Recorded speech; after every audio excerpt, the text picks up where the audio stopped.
हाँ तो मित्रों जय द्वारकाधीश અને રામભાઈના બધાને જય શ્રી કૃષ્ણ।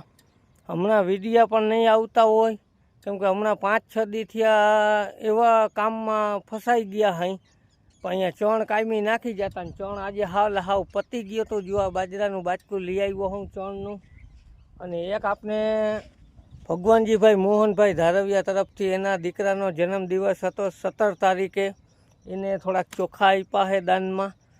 તો એના બાબાનો જન્મદિવસ હતો, એના નિમિત્તે ખુશી નિમિત્તે તો આપણે દ્વારકાવાળાને 2 હાથ જોડીને એવી પ્રાર્થના કરીએ કે આપનું હાવ અટકે નહીં, અને નથી અટકવાય નથી દીધું।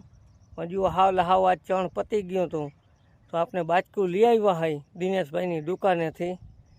પણ આમાં જે કોઈને કાંઈ મદદ કરવી હોય થોડા જાજી તો કરી શકો છો દિનેશભાઈની દુકાને।